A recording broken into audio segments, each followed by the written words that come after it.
University మంచి భవిష్యత్తు కోసం తెలుగు విద్యార్థులు ఇష్టపడే యూనివర్సిటీ. కాల్ 9059052378 9059052379.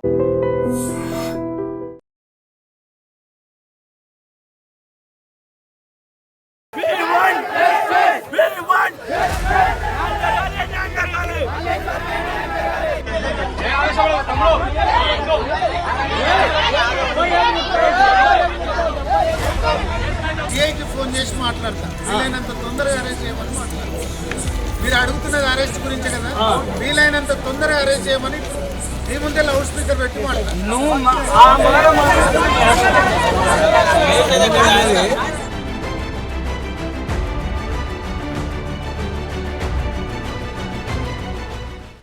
నల్గొండ జిల్లాలో ఒక విషాదకరమైనటువంటి ఘటన అయితే జరిగింది. ఒకే ఊరికి సంబంధించిన వ్యక్తులు వీళ్ళిద్దరు కూడా, అంటే పరిచయం లేని వ్యక్తులు కాదు. అట్లాగే ప్రేమించుకున్నారు, దాని తర్వాత పెళ్లి కూడా చేసుకుందాం అనుకున్నారు. కానీ ఇక్కడ మోసపోయింది ఎవరు అంటే ఆ యువతి అని చాలా లేట్ గా గ్రహించడం జరిగింది. ఇంకా ఏం చేయలేని పరిస్థితుల్లో ఆమె ఆత్మహత్య చేసుకున్నటువంటి ఘటన అయితే వెలుగు చూసింది. యాక్చువల్లీ నల్గొండ జిల్లా బొకంతలపాడులో జరిగినటువంటి సంఘటన.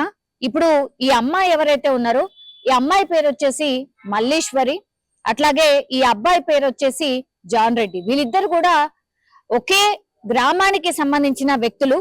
అట్లాగే ఈమె మల్లీశ్వరి స్టాఫ్ నర్స్ గా పనిచేస్తోంది హైదరాబాద్ నిమ్స్ లో. అండ్ ఇప్పుడు జాన్ రెడ్డి అనే వ్యక్తి ఏమో రీహాబిలిటేషన్ సెంటర్, అంటే ఎక్కడో ఒక చోట హాస్పిటల్ కి సంబంధించిన దాంతోని డిపార్ట్మెంట్ తోని కనెక్ట్ అయినటువంటి వ్యక్తులు అని చెప్పొచ్చు. అట్లాగే ఒకే ఊరికి సంబంధించిన వాళ్ళు. మామూలుగా అయితే ఇప్పుడు హాస్పిటల్ ఎవరైనా రోగులు అంటే మానసికంగా ఎవరైతే బాధపడుతూ ఉంటారో వాళ్ళకి ఏమైనా రిక్వైర్మెంట్ ఉంటే రీహాబిలిటేషన్ సెంటర్ కి తరలిస్తూ ఉంటారు.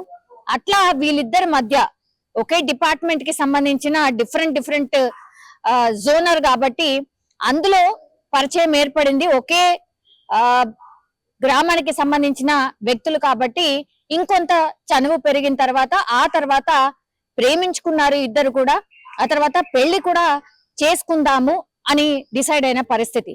అయితే కొంత తొందరపడ్డం అయితే జరిగింది అనుకోవచ్చు ఈ జంట. ఎందుకంటే వీళ్ళు అంటే రిలేషన్ లో ఉండడం, ఎట్లాగో మ్యారేజ్ చేసుకుంటాం కదా అని అనుకున్నారో ఏంటో తెలియదు, కానీ ఇక్కడే యాక్చువల్లీ ఈ మల్లేశ్వరి అనే అమ్మాయి మోసపోవడం జరిగింది. ఎందుకంటే పెళ్లి చేసుకుందామని డిసైడ్ అయిన తర్వాత ఇప్పుడు జాన్ రెడ్డి ఎవరైతే ఉన్నారో ఆయన మొన్న 2 వారాల క్రితం ఆయన వేరే అమ్మాయిని పెళ్లి చేసుకోవడం జరిగింది. ఈ విషయం తెలిసిన తర్వాత మల్లీశ్వరికి అప్పుడు తెలిసింది, పూర్తిగా నేను మోసపోయాను, నేను మాత్రం ప్రేమించాను, ఈ జాన్ రెడ్డి అనే వ్యక్తి మాత్రం అవసరాని కోసం ప్రేమించినట్టు నటించాడు తప్పించి అసలు నన్ను ప్రేమించలేదు అని ఆ తర్వాత గ్రహించింది అమ్మాయి.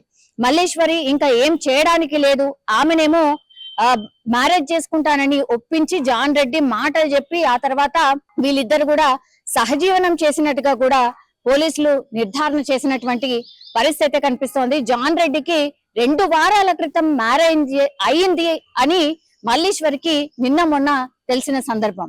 అప్పుడు నిలదీసి అడిగింది జాన్ రెడ్డిని, ఎందుకని ఇట్లా ఈ పని చేశావు, మనమిద్దరమే మ్యారేజ్ చేసుకుందామని అనుకున్నాం కదా, ఏమన్నా ఉంటే చెప్పాల్సింది కదా, పేరెంట్స్ కి మాట్లాడే వాళ్ళం కదా, ఎందుకని నన్ను వదిలిపెట్టి ఆ అమ్మాయిని ఎందుకని చేసుకున్నావు అనేటువంటిది నిలదీయడం అయితే జరిగింది. జాన్ రెడ్డి నుంచి సరైన సమాధానం రాకపోవడం, ఆ తర్వాత ఆ అమ్మాయిని పూర్తిగా దూరం పెట్టడం, నువ్వు ఇంకా నా లైఫ్ లో లేవు అంటూ చెప్పడం, దీంతో అమ్మాయి కుంగిపోయి పూర్తిగా మానసికంగా కుంగిపోయినటువంటి మల్లీశ్వరి ఆత్మహత్య అయితే చేసుకోవడం అయితే జరిగింది. సో ఇప్పుడు కోరుకున్నటువంటి వ్యక్తి మోసం చేసి పూర్తిగా అంటే వేరే అమ్మాయిని పెళ్లి చేసుకోవడంతో ఆమె తట్టుకోలేకపోయింది. ఆ తర్వాత ఈమె చివరికి మనస్తాపం చెంది హాస్టల్లో మత్తు ఇంజెక్షన్ ఇచ్చుకొని ఆత్మహత్య ప్రయత్నం అయితే చేసుకుంది. ఎందుకంటే ఈమె నిమ్స్ లో స్టాఫ్ నర్స్ కాబట్టి మత్తు ఇంజెక్షన్ ఒకవేళ ఇచ్చుకుంటే ఎంత డోస్ ఇచ్చుకుంటే ఏమవుతుంది అనేది ఆమె క్లియర్ కట్ గా తెలుసు కాబట్టి ఆమె ఇంకా ఎక్కడికో ఏదో ఆలోచించకుండా పూర్తిగా ఆమె దగ్గర ఉన్నటువంటి మత్తు ఇంజెక్షన్ ని డోస్ ని పెంచుకొని ఇచ్చుకోవడం జరిగింది.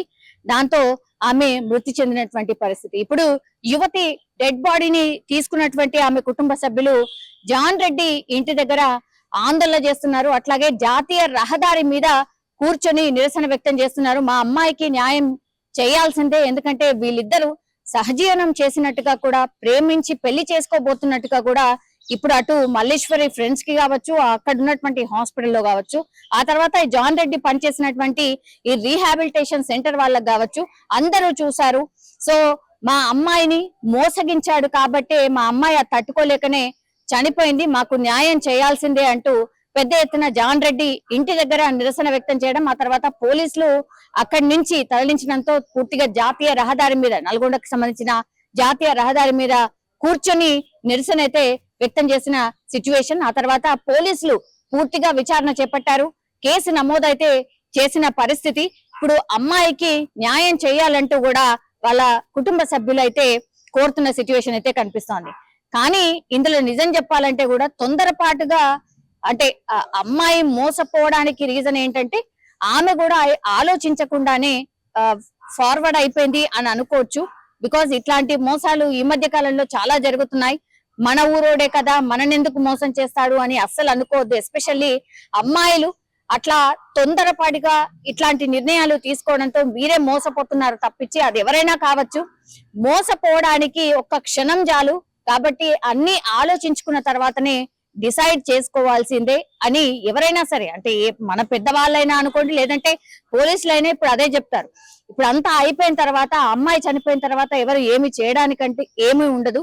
కాబట్టి ఇదంతా జరగకంటే ముందు ఎవరి జాగ్రత్తలో వాళ్ళు ఉంటే ఈ పరిస్థితి రాదు అనేటువంటిది కూడా చాలా మంది సైకియాట్రిస్టులు కూడా గతంలో ఇట్లాంటి ఇన్సిడెంట్స్ జరిగినప్పుడు కూడా చెప్పినటువంటి సందర్భం అయితే మనందరికీ తెలుసు. సో ఈ జాన్ రెడ్డిని పూర్తిగా అదుపులోకి అయితే తీసుకున్నారు. తర్వాత పోలీసులు కేసు అయితే ఫైల్ చేశారు. మరి ఎట్లాంటి న్యాయం జరుగుతుందో ఏంటి అనేది చూడాల్సిందే.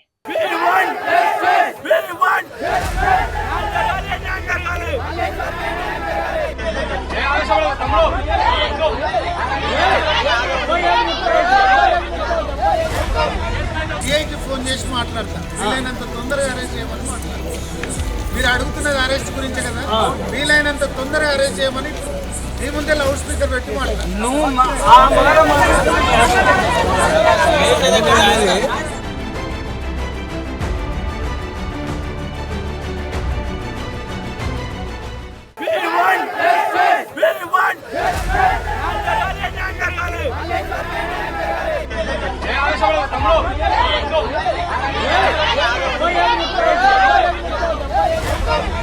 సిఐకి ఫోన్ చేసి మాట్లాడతా, వీలైనంత తొందరగా అరెస్ట్ చేయమని మాట్లాడతా. మీరు అడుగుతున్నది అరెస్ట్ గురించే కదా, వీలైనంత తొందరగా అరెస్ట్ చేయమని మీ ముందే లౌడ్ స్పీకర్ పెట్టి మాట్లాడతా.